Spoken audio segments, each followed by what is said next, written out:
بسم اللہ الرحمن الرحیم۔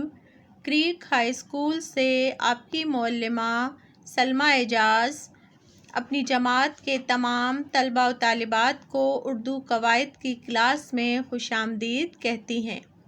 عزیز طلباء و طالبات، آج ہم نثر کی اقسام یعنی اصناف نثر کے عنوان سے مختلف تعریفیں پڑھیں گے۔ نثر کی اقسام، آئیے ہم نثر کی مختلف تعریفیں پڑھتے ہیں۔ مضمون: کسی موضوع پر اپنے خیالات اور جذبات و احساسات کا تحریری اظہار مضمون کہلاتا ہے۔ مضمون کے لیے موضوع کی کوئی قید نہیں ہوتی۔ مضمون کی ایک خاص ترتیب ہوتی ہے۔ سب سے پہلے زیر بحث مسئلے کا تعارف، پھر اس کی حمایت یا مخالفت پر دلائل اور آخر میں نتیجہ پیش کیا جاتا ہے۔ جب ہم مضمون لکھتے ہیں تو کوئی بھی عنوان مضمون کے لیے آپ کو دیا جا سکتا ہے۔ اس عنوان کی مطابقت سے ہم اپنے خیالات، جذبات اور احساسات کو اس صفحے پر منتقل کرتے ہیں اس عنوان کی نسبت کے ساتھ۔ مضمون کے لیے موضوع کی کوئی بھی قید نہیں ہوتی۔ کوئی بھی موضوع، کوئی بھی عنوان، کوئی بھی ٹاپک لکھنے والے کو دیا جا سکتا ہے۔ سب سے پہلا جو پیراگراف ہوتا ہے مضمون کا، اس میں ہم زیر بحث مسئلے کا تعارف پیش کرتے ہیں، یعنی جو عنوان ہمیں دیا جاتا ہے ہم اس کو زیر بحث لاتے ہیں، اس کا پورا تعارف ہم بیان کرتے ہیں۔ اس کے بعد اگر آپ اس کو مثبت انداز میں لکھنا چاہیں، اسی عنوان کو آپ مثبت طریقے سے پازیٹیو وے میں لکھیں گے تو آپ اس کی حمایت میں لکھیں گے، یا اگر آپ سمجھتے ہیں کہ آج کے حالات و واقعات کی مطابقت سے یہ عنوان جو ہمیں مضمون لکھنے کے لیے دیا گیا ہے یہ موضوع نہیں ہے، تو ہم اس کی مخالفت میں بھی لکھ سکتے ہیں۔ یہ ہم اپنی ذہنی استطاعت کے مطابق حمایت یا مخالفت کا بھی حق رکھتے ہیں کہ مضمون کا جو ہمیں عنوان دیا گیا ہے اس میں ہم اس کو مثبت انداز میں لکھ رہے ہیں یا زیادہ اس کے منفی پہلوؤں کو اجاگر کر رہے ہیں۔ اور آخر میں پہلے پیراگراف اور دوسرے پیراگراف کو دیکھتے ہوئے ہم آخر میں نتیجہ اخذ کرتے ہیں یا کنکلوژن پیش کیا جاتا ہے۔ مکتوب: ہم ایک شخص سے کوئی بات کہنا چاہیں اور وہ ہمارے سامنے موجود نہ ہو تو اپنی بات اور گفتگو اسے لکھ بھیجنا مکتوب نگاری یا خط نویسی کہلائے گا۔ خط کو بالعموم نصف ملاقات کا نام بھی دیا جاتا ہے۔ اگر ہم کسی سے کوئی بات کہنا چاہ رہے ہیں، کوئی ہمارے سامنے موجود نہیں ہے، تو ہم وہی بات اس سے لکھ کر بھیجتے ہیں۔ اپنے وہ تمام احساسات، وہ باتیں جو ہم اس سے شیئر کرنا چاہتے ہیں لکھ کر بھیجیں گے، جسے ہم مکتوب نگاری یا خط نویسی بھی کہتے ہیں۔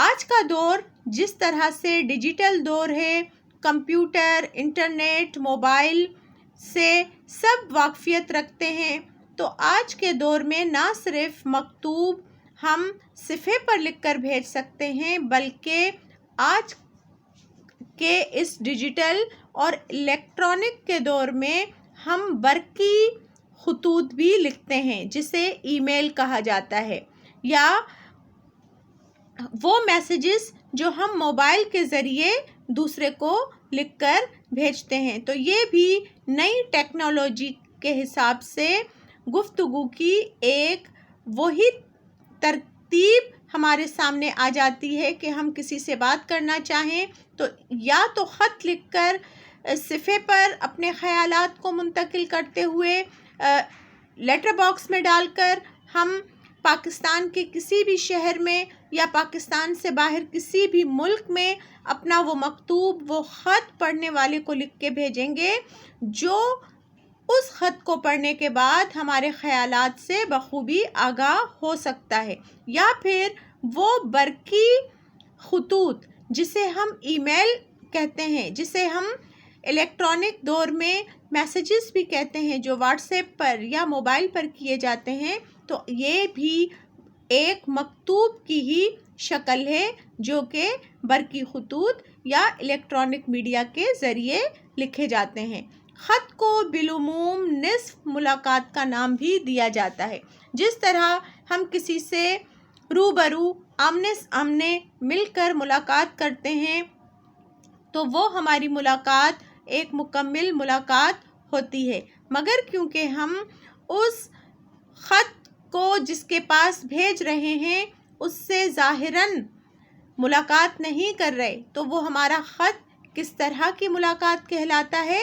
آدھی ملاقات یا نصف ملاقات، یعنی ہم اس سے ظاہری طور پر نہیں مل رہے، مگر ہمارے وہ خیالات جو ہم اس تک پہنچانا چاہ رہے ہیں وہ تمام اس کے پیش نظر جب وہ پڑھے گا، کھولے گا، تو پھر اس طرح سے ہو جاتا ہے کہ ہماری اس سے نصف ملاقات یا آدھی ملاقات ہو رہی ہے۔ ڈرامہ۔ ڈرامہ کا لفظ یونانی زبان سے بنا ہے۔ اس کے معنی کچھ کر کے دکھانا ہے۔ ڈرامہ وہ کہانی ہے جو مختلف کردار اپنی گفتگو اور اپنے عمل کے ذریعے اسٹیج پر پیش کرتے ہیں۔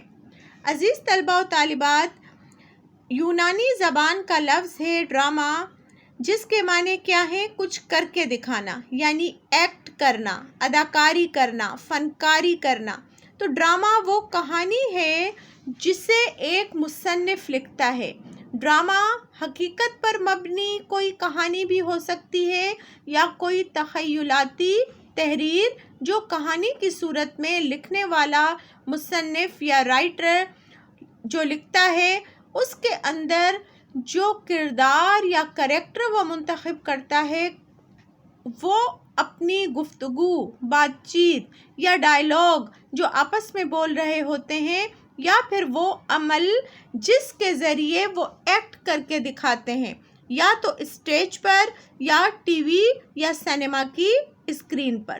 تو اس طرح ایک مصنف کی لکھی ہوئی وہ کہانی جس کے اندر کردار موجود ہوں، جو کہ اپنی کردار نگاری کی خوبی سے، اپنی گفتگو کی خوبی سے اس میں حقیقت کے رنگ بھر دیتے ہیں۔ یعنی ڈرامہ ایسی کہانی جسے ایک مصنف نے لکھا اور جو ان کرداروں کو ادا کر رہے ہیں، جو ڈائیلاگ وہ اس مصنف کے بول رہے ہیں، وہ اپنے عمل کے ذریعے، ایکٹ کے ذریعے جب اسٹیج پر پیش کرتے ہیں تو دیکھنے والا ان میں محو ہو جاتا ہے اور وہ یہ سمجھتا ہے کہ یہ کردار جو بول رہے ہیں، جو ایکٹ کر رہے ہیں، یہ حقیقت پر مبنی ہے۔ تو یہ ایک بہت بڑی خوبی ہوتی ہے کسی بھی مصنف، ڈرامہ نگار یا ایک رائٹر کی، جو اپنی اس کہانی میں اپنے کرداروں سے، ان کی زبانی، ان کی گفتگو، ان کے ڈائیلاگ سے اس طرح کا ایکٹ کرواتا ہے کہ لوگ اسے حقیقت پر مبنی سمجھنے لگتے ہیں۔ ناول۔ ناول لفظ کے لغوی معنی انوکھا، عجیب اور نرالا کے ہیں۔ اصطلاح میں ناول وہ کہانی یا قصہ ہے جس کا موضوع انسانی زندگی ہو۔ ناول میں حقیقت نگاری بنیادی چیز ہوتی ہے۔ ناول کے جو لغوی معنی ہیں، اگر ہم ڈکشنری میں یا لغت میں کھولیں تو اس میں ہمیں انوکھا، عجیب اور نرالا کے الفاظ ناول کے لیے ملتے ہیں۔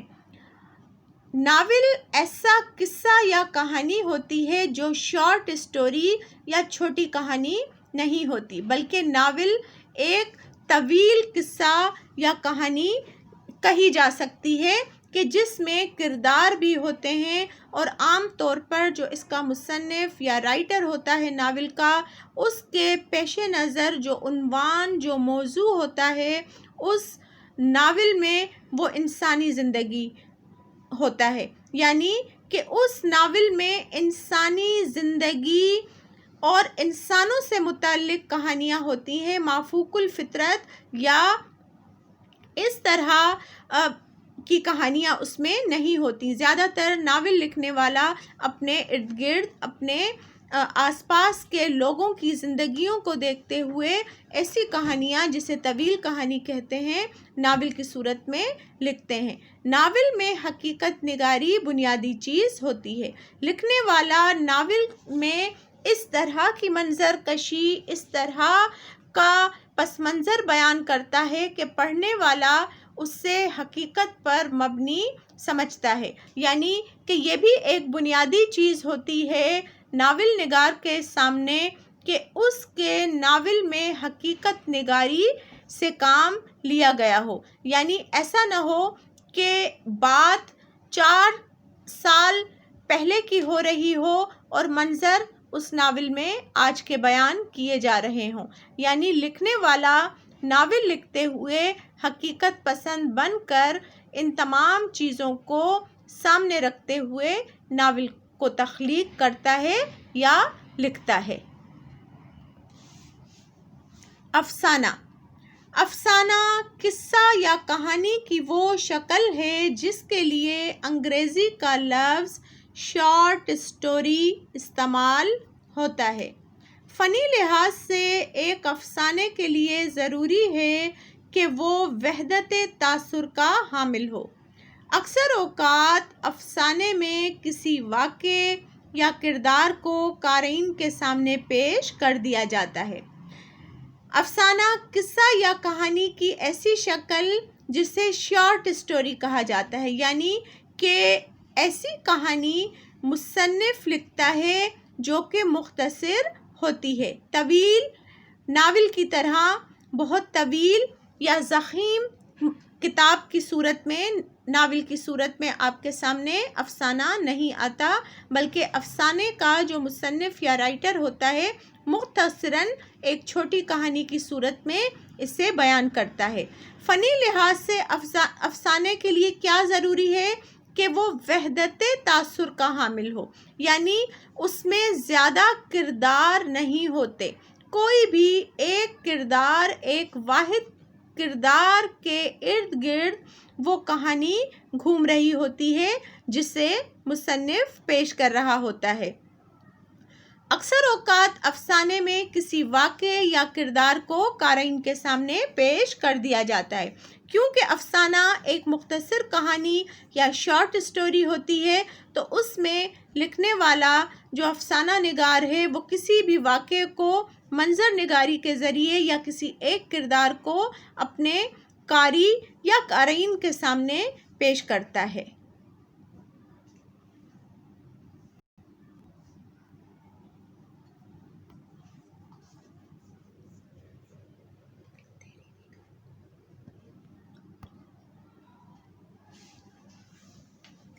داستان۔ داستان کے لغوی معنی قصہ اور حکایت کے ہیں، مگر ادبی اصطلاح میں اس سے مراد ایک ایسا طویل قصہ یا کہانی جس میں پریوں، جنوں، شہزادوں، شہزادیوں، بھوتوں، چڑیلوں کا ذکر ہو، فضا طلسماتی اور مافوق الفطرت باتیں ہوں۔ داستان کا مطلب ایک قصہ اور حکایت بیان کرنا۔ ادبی اصطلاح میں اس سے کیا مراد ہے کہ ایسا طویل قصہ یا کہانی لکھنے والا مصنف یا رائٹر بیان کرے جس میں جنوں کی، بھوتوں کی، پریوں کی، شہزادوں کی، چڑیلوں کی باتیں کی گئی ہوں، ان کا تذکرہ کیا گیا ہو، فضا طلسماتی ہو، یعنی فضا عام نظر آنے والی نہ ہو، جادوئی منظر ہو، اس میں ہر طرف ادھر ادھر آپ کو جو لکھنے والا دکھانا چاہ رہا ہے وہ ایک طلسم، ایک جادوئی منظر کے طور پہ ہر چیز جو ہے نظر آنے والی ہونی چاہیے، اور باتیں بھی اس میں کیسی ہوں؟ مافوق الفطرت، یعنی فطرت سے ہٹ کر، پس منظر، مناظر، اس میں باتیں، اس میں کردار ایسے ہوں جن کا اس حقیقی دنیا سے کوئی بھی واسطہ نہیں ہوتا، یا جنہیں ہم عام طور پر اپنی آنکھوں سے نہیں دیکھ سکتے، ان کا اس طرح سے ذکر جو لکھنے والا آپ کے سامنے بیان کرے، اور آپ اس پڑھی ہوئی تخلیق سے بھوت، چڑیل اور جن اور پری کو اپنی نظر کے سامنے دیکھ پا رہے ہوں، یعنی کہ طلسماتی، جادوئی، چھو منتر ہو جائے، دروازے کھلتے چلے جائیں، اور اس طرح کی باتیں داستان میں ایک مصنف یا رائٹر بیان کرتا ہے۔ سوانح عمری۔ سوانح عمری وہ صنف ادب ہے جس میں کسی فرد کی پیدائش سے لے کر وفات تک کے تمام واقعات، اس کی ذہنی و عقلی نشو و نما کے مختلف مراحل اور اس کے شخصی کارناموں وغیرہ کو بتفصیل بیان کیا جائے۔ سوانح عمری اردو ادب میں اس طرح کی صنف ہے، اس طرح کا وے آف رائٹنگ ہے کہ جس میں کوئی بھی فرد جو لکھنے والا ہے وہ یا کسی اور کے لیے اگر مصنف لکھ رہا ہے تو اس فرد کی پیدائش سے لے کر وفات تک کے تمام واقعات اس سوانح عمری میں موجود ہوتے ہیں۔ کب پیدا ہوا، کہاں پیدا ہوا، اس نے کہاں کہاں تعلیم حاصل کی، کس شہر میں رہتا تھا، کہاں تعلیم مکمل کی، کس طرح نوکری کی، کہاں پر اس کی تعریف ہوئی، کہاں اس نے اپنے فرض شناسی کے باوجود اتنے انعامات اور تمغے حاصل کیے۔ اس طرح کی وہ تمام باتیں جو ایک بچے کے پیدا ہونے سے لے کر اس کے انتقال تک کے واقعات پر مبنی ہوں، اور ساتھ ساتھ اس فرد کی جس کے بارے میں وہ سوانح عمری لکھی جا رہی ہے، اس کی ذہنی و عقلی نشو و نما کے مختلف مراحل بھی اس میں بیان کیے جائیں، جیسے وہ پہلے چھوٹا تھا، بچہ تھا، اس کے بعد پھر وہ بڑا ہوا تو نشو و نما کے مراحل ذہنی طور پر بھی مختلف ہوتے چلے گئے۔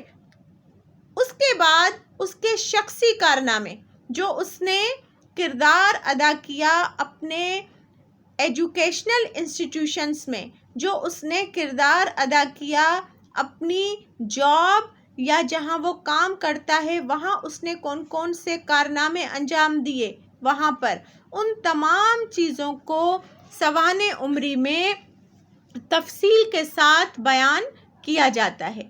یعنی لکھنے والا سوانح عمری میں کسی بھی فرد کی پیدائش سے لے کر اس کی وفات تک کے تمام حالات، واقعات، اس کی ذہنی نشو و نما سے لے کر اس کے کارنامے، اس کی جو سندیں ہیں، اس کے جو نیک کام ہیں، اچھے کام ہیں، تمام چیزوں کو ترتیب وار تفصیل کے ساتھ بیان کرتا ہے۔ عزیز طلباء و طالبات، اس وقت آپ کے سامنے تحریری کام لکھا ہوا نظر آ رہا ہے۔ پڑھائی جانے والی اصناف نثر یعنی نثر کی اقسام کو اردو قواعد کے رجسٹر میں تحریر کریں۔ اس وقت ہم نے جتنی نثر کی اقسام پڑھیں، ان کی تعریفیں سمجھیں، ان تمام کو آپ اردو قواعد کے رجسٹر میں مکمل کریں گے۔